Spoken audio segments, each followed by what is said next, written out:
चकाई बिहार झारखंड की सीमा पर स्थित एक बेहद खूबसूरत रेलवे स्टेशन है जहां प्रकृति अपने सबसे निर्मल रूप में दिखाई देती है। सूरज की सुनहरी रोशनी बादलों के पीछे लुका छुपी का खेल खेल रही है, मानो आसमान अपनी शर्मीली मुस्कान छुपाने की कोशिश कर रहा हो। घड़ी का बड़ा कांटा और छोटा कांटा दोनों पांच के घेरे में मिल गए हैं, जैसे दो पुराने साथी एक दूसरे से गले मिल रहे हों। सूरज अभी तक नहीं जागा है, मगर प्रकृति पूरी तरह से खिलखिला रही है। पंछियों की मधुर आवाज़ें चारों ओर गूंज रही हैं और ठंडी हवा के झोंके पेड़ों की पत्तियों से सरसराहट की आवाज़ निकाल रहे हैं। इसी बीच स्टेशन के लकड़ी के पुराने बेंच के नीचे दो कुत्ते के नन्हे पिल्ले दुबककर गहरी नींद में सो रहे थे। उनकी मासूमियत भरी सांसें शांत वातावरण में एक अलग ही सुकून भर रही थीं। स्टेशन की चाय की छोटी सी दुकान पर पीतल की केतली में पानी धीरे धीरे उबलने लगा था और उसकी भाप हवा में घुलकर एक अजीब सी गर्माहट फैला रही थी। कुछ देर पहले हुई तेज बारिश ने आसपास के पूरे वातावरण को साफ कर दिया था। हर पत्ती, हर फूल और हर पत्थर धुलकर चमक रहा था। अब धीरे धीरे सब कुछ और भी निर्मल और स्वच्छ होता जा रहा था, मानो प्रकृति ने अपना श्रृंगार किया हो। मैं धीरे धीरे अपने छोटे से कमरे से बाहर निकला। मेरे कदम भारी थे और मन अभी भी उलझा हुआ था। मुझे अब भी पिछली रात के उस भयानक सपने पर यकीन नहीं हो रहा था। वो सपना इतना स्पष्ट और असली लग रहा था कि मेरी रूह तक कांप गई थी। मेरे मन में बार बार यही ख्याल लौट कर आ रहा था, जैसे कोई अधूरा गीत जो दिमाग में बार बार बजता रहता है। आखिर मैंने वो सब देखा ही क्यों, और क्यों सिर्फ मैं ही उसका गवाह बना? क्या ये महज एक सपना था या फिर कोई संकेत? इन असंख्य सवालों का जवाब अब तक मेरे पास नहीं था और ये अनुत्तरित प्रश्न मेरे मन को भारी बना रहे थे। धीरे धीरे मैं अपने स्टेशन हाउस के लकड़ी के दरवाजे से बाहर निकला। दरवाजे की कब्जा पुरानी होने के कारण चरमराहट की आवाज़ कर रही थी। मैंने चारों ओर नज़र दौड़ाई और फिर चाय की दुकान की ओर बढ़ गया। जैसे ही मैं वहां पहुंचा, मोहन ने अपने पीले दांत दिखाते हुए मुस्कुराकर मुझसे पूछा, साहब, आप रोज़ स्टेशन पर रात देर तक क्यों जागे रहते हैं? कल रात भी मैं देख रहा था आप अकेले प्लेटफॉर्म पर घूम रहे थे। क्या कुछ खास देखा था आपने? उसकी आवाज़ में एक अजीब सी जिज्ञासा थी।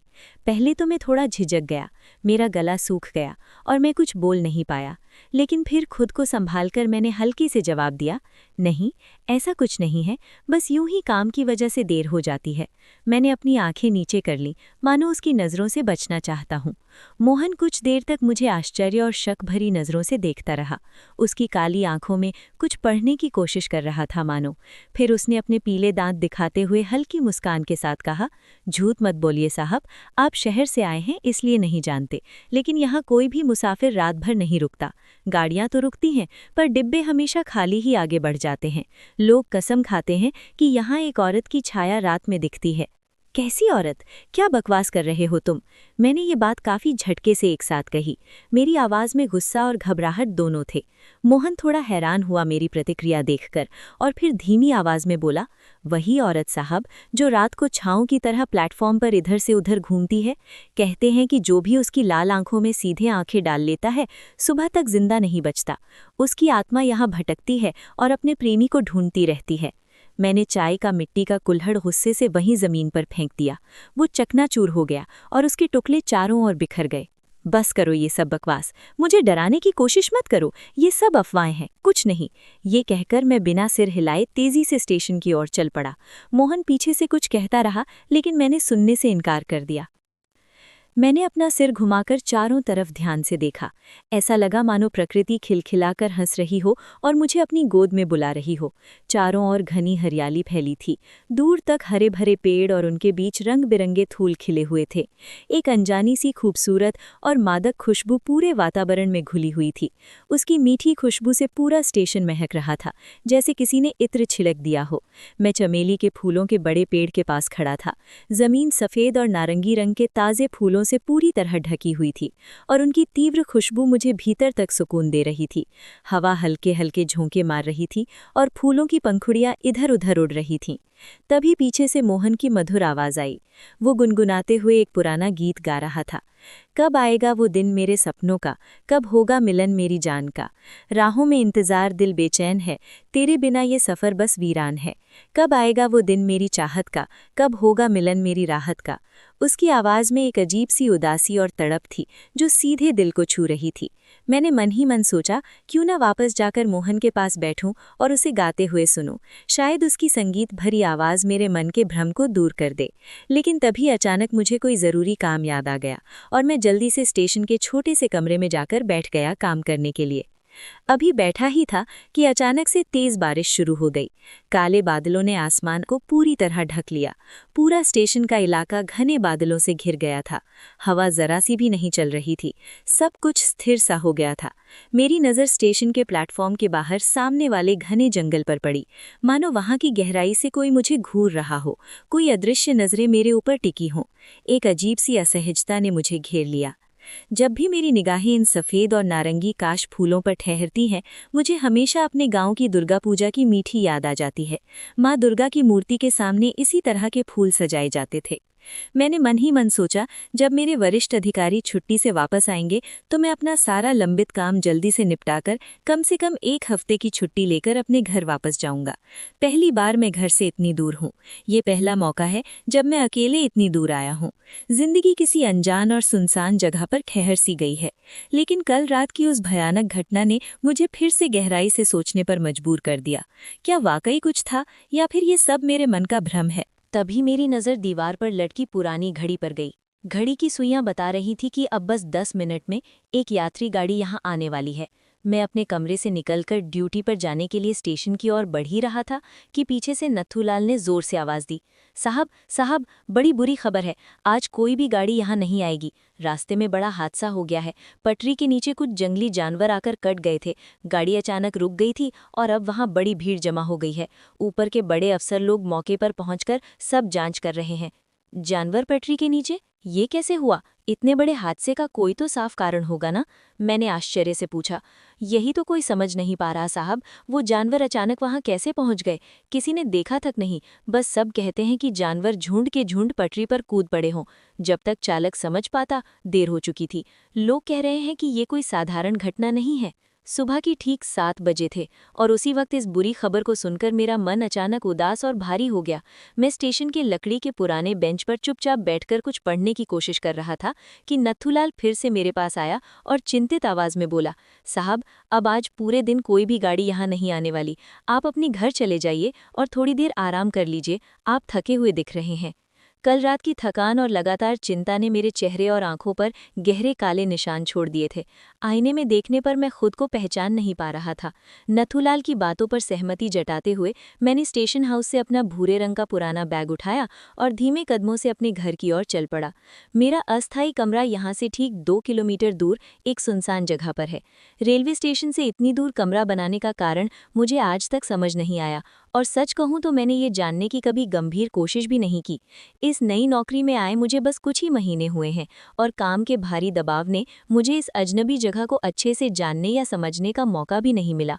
मेरे बॉस 15 दिनों की लंबी छुट्टी पर अपने गांव गए हुए थे और इस खाली और वीरान स्टेशन पर बस नथुलाल और मैं ही रह गए थे। बाकी कर्मचारी भी अपने अपने घरों को चले गए थे।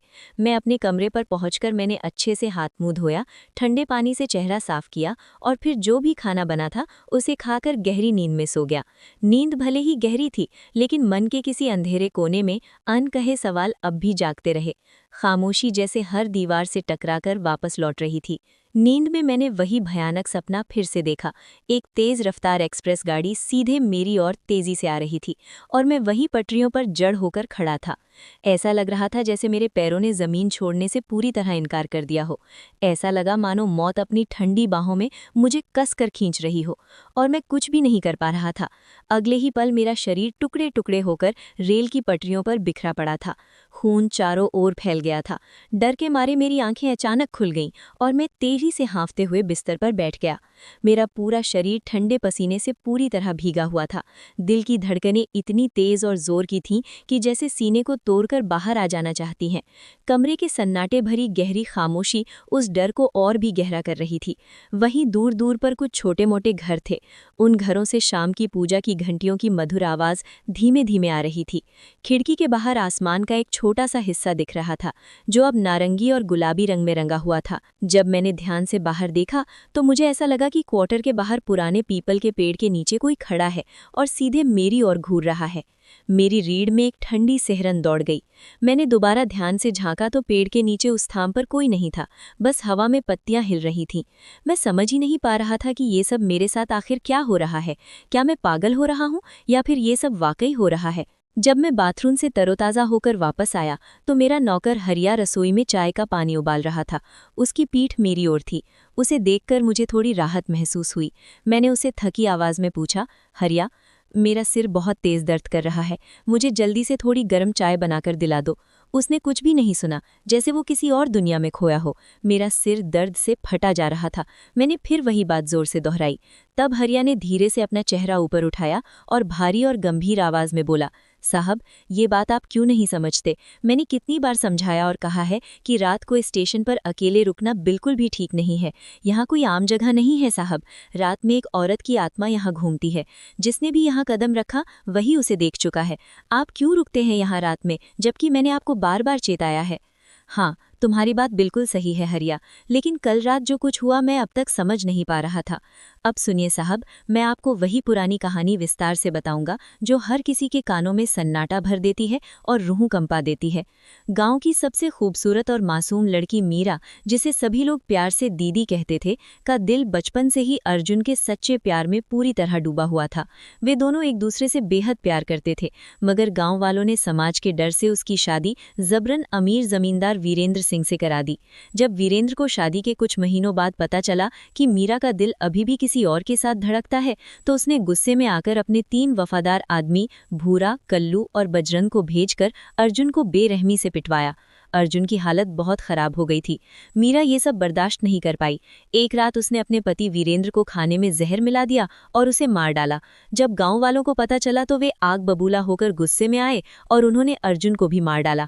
मीरा पागल होकर भागी और सीधे रेल की पटरियों पर आ गई, जहां तेज रफ्तार गाड़ी ने उसे बुरी तरह कुचल दिया। तभी से उसकी बेचैन आत्मा स्टेशन और पटरी के आसपास भटकती रहती है। यही कारण है कि यहाँ रात में रुकना बेहद खतरनाक माना जाता है। जो भी यहाँ ठहरता है उसकी आंखों के सामने वही डरावनी परछाइयां और दृश्य आते हैं।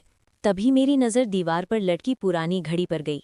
घड़ी की सुइयां बता रही थी कि अब बस 10 मिनट में एक यात्री गाड़ी यहाँ आने वाली है।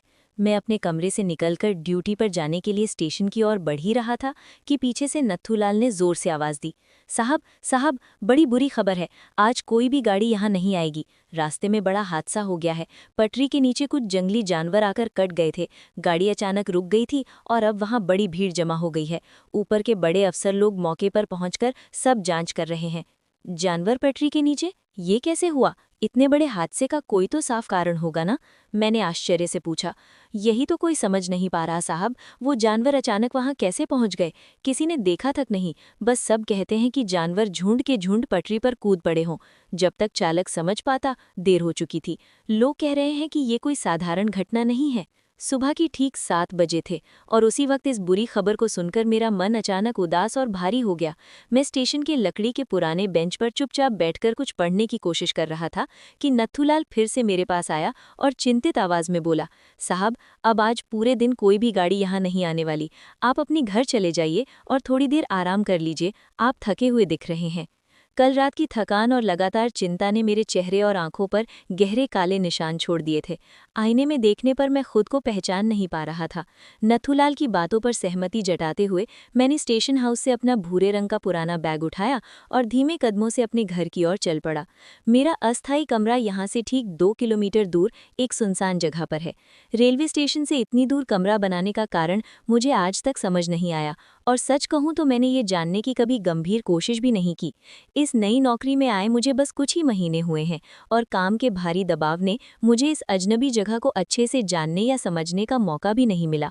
मेरे बॉस 15 दिनों की लंबी छुट्टी पर अपने गांव गए हुए थे और इस खाली और वीरान स्टेशन पर बस नथुलाल और मैं ही रह गए थे। बाकी कर्मचारी भी अपने अपने घरों को चले गए थे।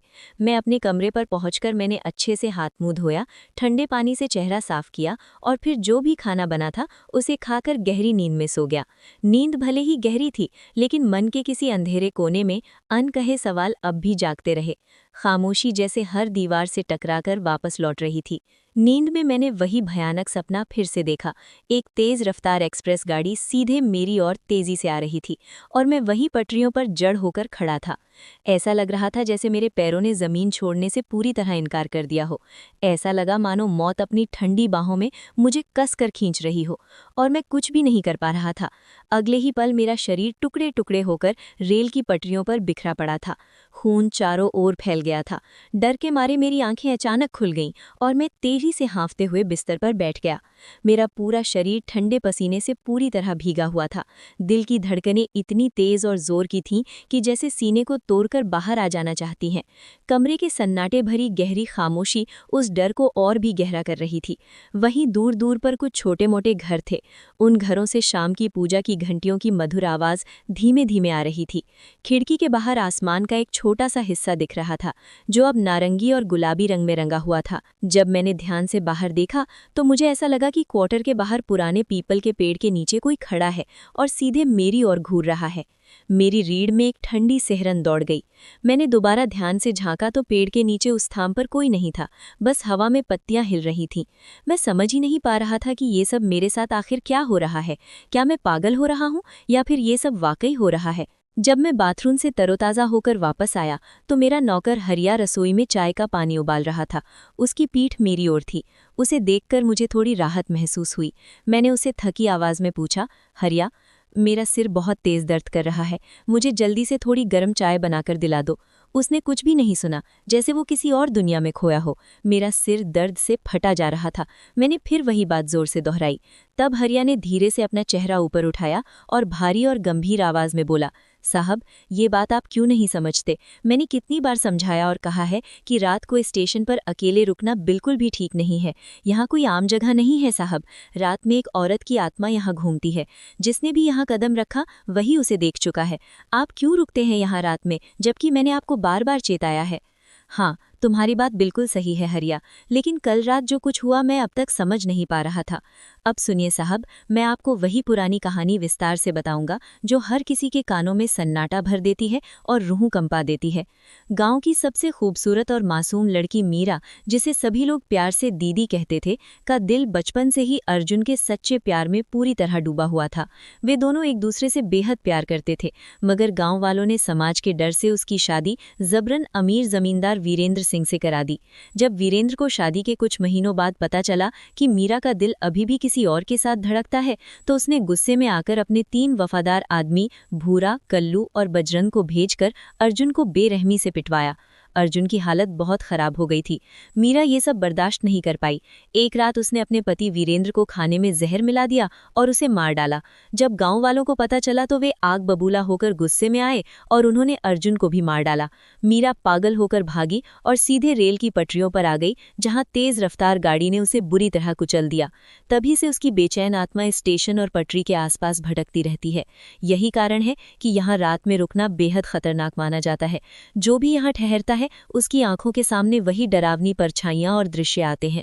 सवाल पूरा होने से पहले ही उसने मेरा हाथ मजबूती से थाम लिया और एक झटके से मुझे ऊपर खींचकर खड़ा कर दिया। हम दोनों पास ही शिवली पेड़ के नीचे रखी पुरानी टूटी बेंच पर जाकर बैठ गए। हवा में अब भी नमी और बारिश की तेज गंध तैर रही थी। लेकिन मोहन, तुम यहाँ इतनी रात को आखिर क्या कर रहे हो? कोई संतोषजनक उत्तर न मिलने पर मैं चुपचाप बगल की ओर देखने लगा। तभी मेरी नज़र रेलवे लाइन के किनारे पड़ी। वहां मैंने अपने जीवनदाता को देखा, जो धीरे धीरे रेलवे लाइन के किनारे चलता हुआ दिखाई दे रहा था। वो एक जवान और स्वस्थ आदमी की तरह दिख रहा था। उसने मेरी ओर मुड़कर भारी आवाज में बोला, मैं अब जा रहा हूं दोस्त। अगर मीरा फिर कभी बुलाए तो उसे प्यार से बोलना कि उसका अर्जुन उस पार शांति से उसका इंतजार कर रहा है। मैं स्थिर होकर खड़ा रह गया। आसमान से फिर से घनघोर वर्षा तेजी से होने लगी। धीरे धीरे मोहन का शरीर धुंधला होकर गायब होता जा रहा था। दूर कहीं से लालन फकीर के मशहूर गाने की धुन सुनाई दे रही थी, राहों में इंतजार, दिल बेचैन है। रात अब और भी गहरी हो चुकी थी। गांव की संकरी गलियों में भारी सन्नाटा पसरा था। सिर्फ कहीं बहुत दूर से कुत्तों के लगातार भौंकने और झिंगुरों की एक सुर आवाजें सुनाई दे रही थीं। गली के मोड़ पर बनी एक छोटी सी मिट्टी की चाय की दुकान कांपती हुई लालटेन की पीली धुंधली रोशनी में जगमगा रही थी। लकड़ी की पुरानी बेंच पर दो आदमी चुपचाप बैठे थे। शिवा, तूने कभी उस पुराने विशाल पीपल के पेड़ के नीचे रात में रुककर देखा है? लोग कहते हैं कि वहां सफेद साड़ी वाली एक औरत अक्सर दिखती है। कहते हैं वो औरत असल में उसी पुरानी हवेली वाली है जिसकी बरसों पहले दर्दनाक मौत हो गई थी। सुनने में आया है कि उसकी लाश कभी ढंग से दफन नहीं हुई और उसकी बेचैन आत्मा अब तक भटकती रहती है। हाँ रे, एक बार मेरा चचेरा भाई उधर से देर रात गुजरा था। बोला कि जैसे किसी ने पीछे से धीमे स्वर में उसका नाम पुकारा। मुड़कर देखा तो वहां कोई नहीं था, लेकिन पैरों के पास अचानक बर्फ जैसी ठंडी हवा का तेज झोंका आया था। उसके बाद कई दिनों तक तेज बुखार में पड़ा रहा। लोग बातें बनाते हैं रामलाल, लेकिन गांव के ही रघुवीर को याद है ना, वही जो एक रात शराब पीकर उस भूतिया हवेली में घुस गया था। सुबह लोगों ने उसे चौपाल के पास पाया था। पूरा पागल हो गया था। अब तो दो शब्द जोड़ने की भी हालत नहीं है उसकी। तो क्या तू मानता है कि भूत प्रेत सच में होते हैं? मानू तो क्या भाई, आधी रात को गांव के बाहर वाले सूखे कुएं पर मत जाना। पता नहीं कौन सी परछाइयां वहां खड़ी रहती हैं। कई लोगों ने देखा है कि औरत के रोने और छोटे बच्चे के हंसने की आवाजें एक साथ आती हैं। चाय की भाप और धुंधली रोशनी के बीच उनकी बातचीत लगातार गहराती जा रही थी। तभी अचानक कदमों की आहट सुनाई दी। दोनों सहम कर इधर उधर देखने लगे। गांव के सन्नाटे को चीरता हुआ उनका तीसरा दोस्त वहां आ पहुंचा। उसका चेहरा बुरी तरह थका और बुझा हुआ था, मानो किसी बहुत अनजानी यात्रा से लौटा हो। वो पास आकर बैठ गया। कुछ देर का गहरा सन्नाटा छाया रहा। अरे, तू आ गया? चल अब माहौल बनेगा। तू ही हमें कोई नई डरावनी कहानी सुना दे। तू तो हमेशा ऐसी कहानियां सुनाता है कि नींद उड़ जाती है। ठीक है, लेकिन ये कहानी मेरी अपनी नहीं है। ये मेरे एक करीबी दोस्त के साथ घटी थी और उसने मुझे सब कुछ बिल्कुल वैसे ही बताया था। सच में? क्या हुआ था उसके साथ? वो कहता है एक रात वो बिल्कुल अकेला घर लौट रहा था। रास्ता पूरी तरह सुनसान था। चारों तरफ सिर्फ गहरा अंधेरा और ठंडी हवा चल रही थी। तभी अचानक उसे लगा कि कोई पीछे पीछे चल रहा है।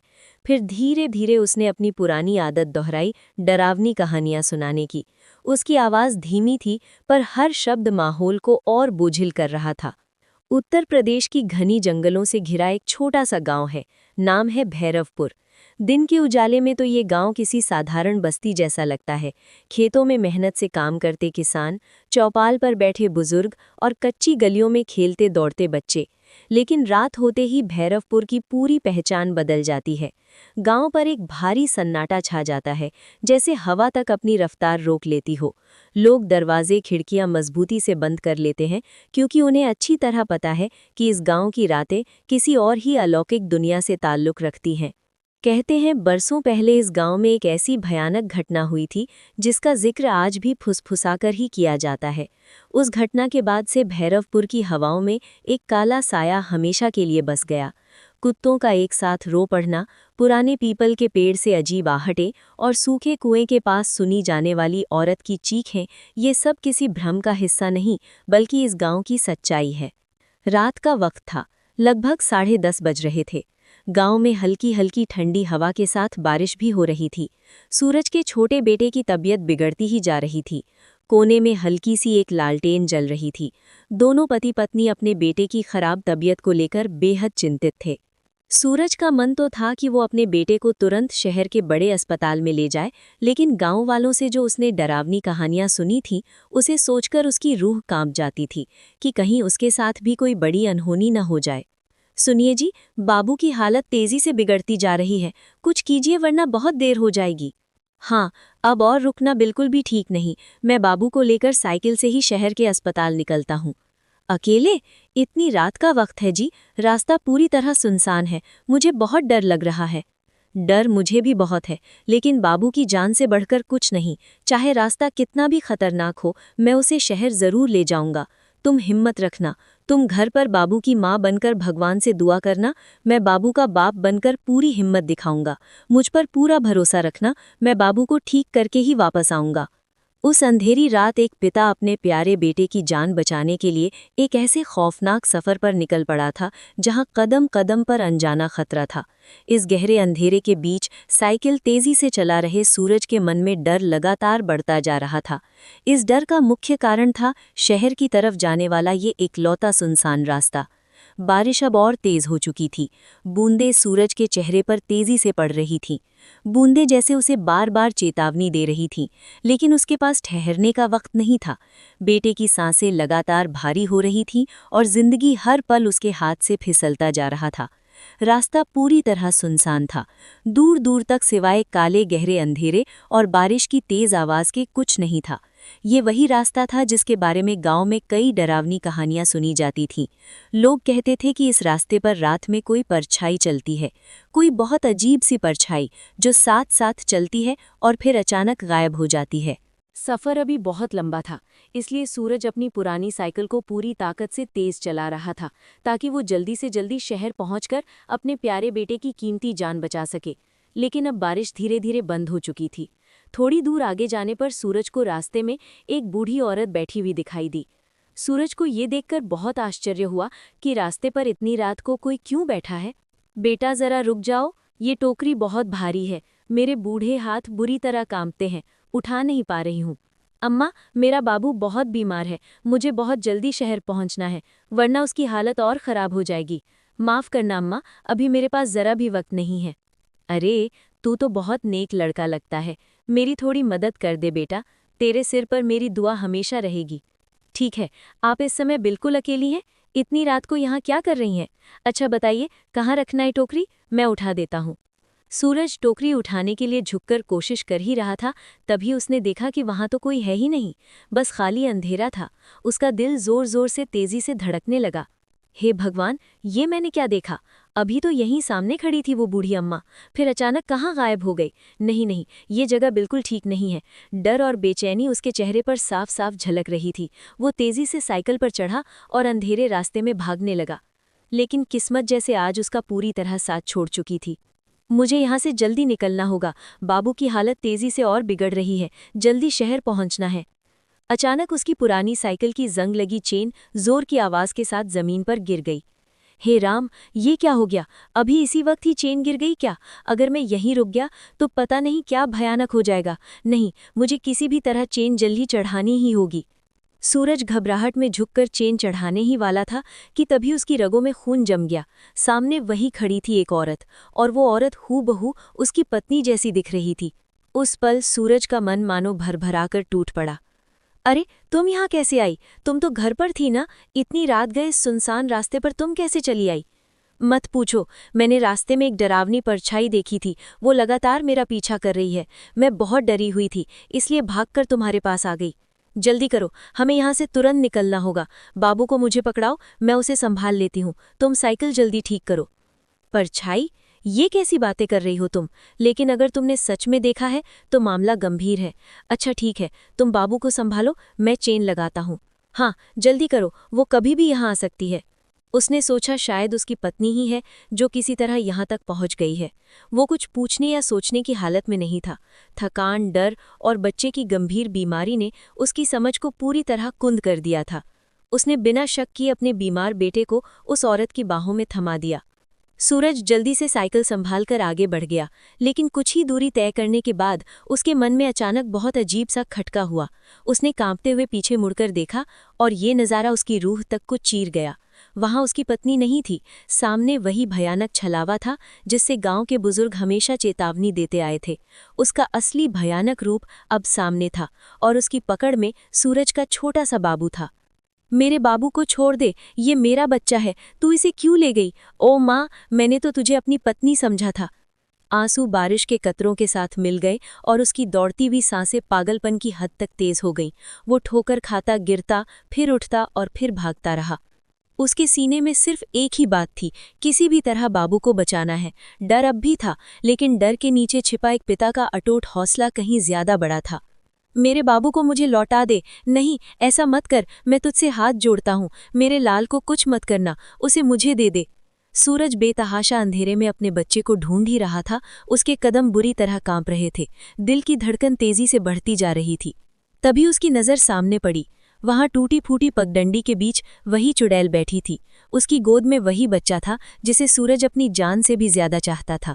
लेकिन उस वक्त उसके चेहरे पर एक रहस्यमयी मुस्कान थी, मानो वो जानती हो कि सूरज का डर अब उसके कब्जे में है। नहीं, ऐसा मत कर, मैं तुझसे हाथ जोड़ता हूँ, मेरे लाल को कुछ मत करना, उसे मुझे दे दे। हे भगवान, अब मैं क्या करूं, किससे मदद मांगूं? हे भगवान, मेरा बाबू मुझसे मत छीनो, वो तो मेरी सांसों की डोर है, उसके बिना मैं जिंदा नहीं रह पाऊंगा। वो परछाई, तुझसे मैं बिल्कुल नहीं डरता, मगर मेरा लाल तेरा नहीं है, वो मेरी रूह का टुकड़ा है, उसे लौटा दे। अगर मेरी जान चाहिए तो ले जा और मेरे बाबू को छोड़ दे, मैं अपनी आंखों की रोशनी भी तुझ पर वार दूंगा, बस मेरा बच्चा मुझे लौटा दे। छलावा ने अपनी खूनी लाल आंखें तेजी से चमकाईं। वो जैसे ही बाबू को चोट पहुंचाने के लिए अपना काला हाथ ऊपर उठाने लगी, तभी अचानक अंधेरे को चीरती हुई एक मोटरसाइकिल की तेज हेडलाइट की रोशनी वहां पड़ी। हेडलाइट की तीव्र चमक और इंजन की जोरदार गड़गड़ाहट ने पूरा माहौल एकदम बदल दिया। छलावा ने एक भयानक चीख मारी और अगले ही पल धुएं की तरह हवा में गायब हो गया। बाबू उसकी पकड़ से छूटकर जमीन पर गिर पड़ा। सूरज ने तेजी से दौड़कर अपने लाल को उठा लिया, कांपते हाथों में उसे अपने सीने से कसकर चिपका लिया और आंसुओं से उसका पूरा चेहरा भीग गया। आसमान से बरसती बूंदें अब उसे डरावनी नहीं लग रही थी, बल्कि जैसे राहत का आशीर्वाद बनकर बरस रही थी। उसने अपने बेटे को चूमा और भगवान का शुक्रिया अदा किया। अरे सूरज, ये तू यहाँ इस बुरी हालत में क्या कर रहा है, और ये तेरी आंखें इतनी लाल क्यों हैं भाई? तू बिल्कुल सही समय पर आया, वरना मेरा बाबू, मेरा लाल हमेशा के लिए मुझसे छिन जाता। किसने छीना था? कौन था यहाँ? बता तो सही। वो कोई साधारण औरत नहीं थी भाई, वो तो भयानक छलावा था। उसी ने मेरी आंखों के सामने मेरी पत्नी का रूप बनाकर मुझे धोखा दिया और मेरे बाबू को लेकर भाग गया। भाई, मैं तो मर ही गया था डर से। ये तो तेरी बाइक की आवाज थी जिसने उसे भगा दिया, वरना आज मेरा सब कुछ खत्म हो जाता। छलावा? हे भगवान, मैं तो रास्ते में बस अंधेरे में कोई अजीब सा साया देख रहा था, तभी मैंने अपनी गाड़ी तेज कर दी थी। अच्छा हुआ जो मैं यहीं रुक गया। भाई, तूने आज मेरी जान नहीं बल्कि मेरी पूरी दुनिया बचा ली। तेरी ये मदद मैं अपनी पूरी जिंदगी भर कभी नहीं भूल पाऊंगा। तू मेरे लिए भगवान के समान है। सूरज, घबरा मत, अब मैं हूं ना तेरे साथ। देख, बाबू बिल्कुल सुरक्षित है। अब हम दोनों मिलकर इसे तुरंत शहर ले चलेंगे। मैं तुझे अकेले बिल्कुल नहीं छोड़ूंगा। चल, जल्दी मेरी बाइक पर बैठ। उस अंधेरी और भयानक रात में सूरज की साहसी कहानी गांव के हर दिल में हमेशा के लिए गहराई से दर्ज हो गई। एक पिता की अटूट ममता की कहानी, जिसने छायाओं और छलावे से डटकर टकराकर अपनी संतान की जान बचा ली। उस रात ने ये साबित करके दिखा दिया कि डर कितना भी गहरा और भयानक क्यों ना हो, एक पिता का निस्वार्थ प्यार और समर्पण उससे कहीं ज्यादा मजबूत और ताकतवर होता है। गांव में अगले कई दिनों तक इसी घटना की चर्चा होती रही।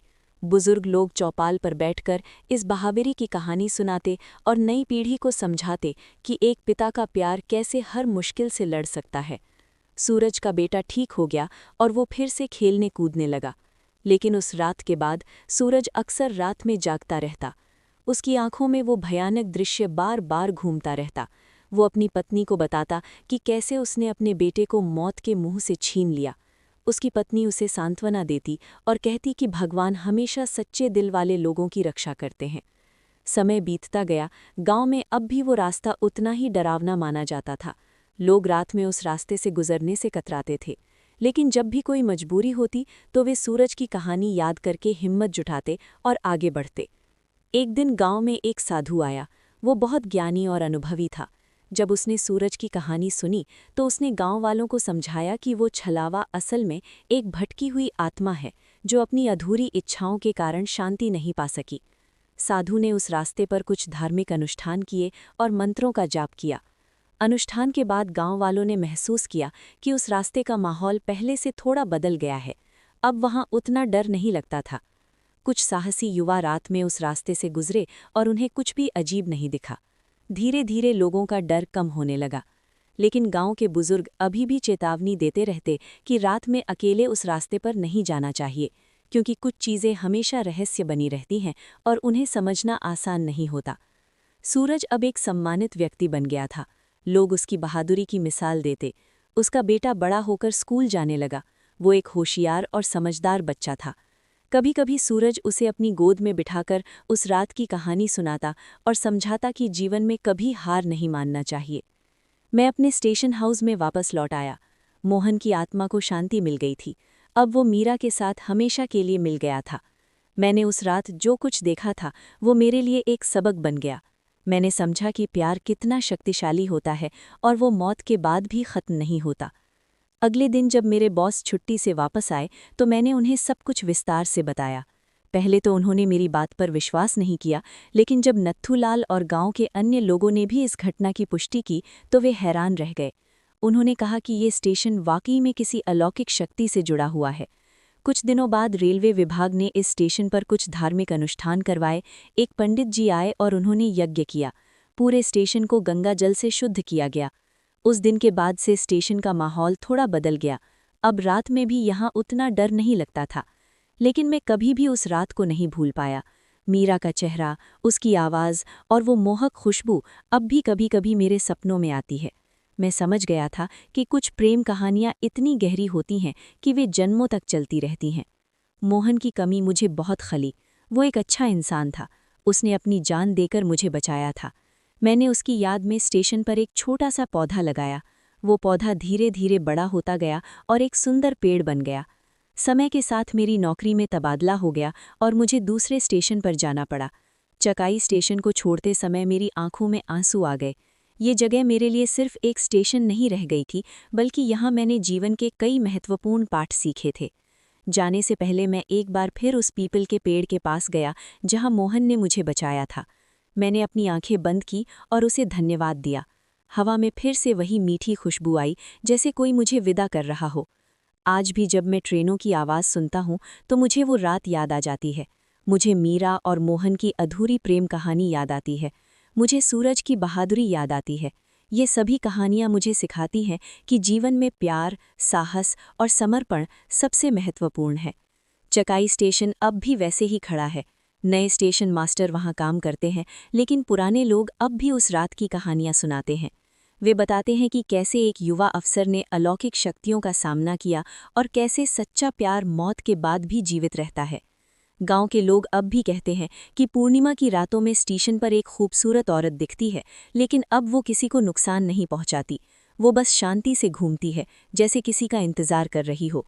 और कभी-कभी उसके साथ एक युवक की परछाई भी दिखती है।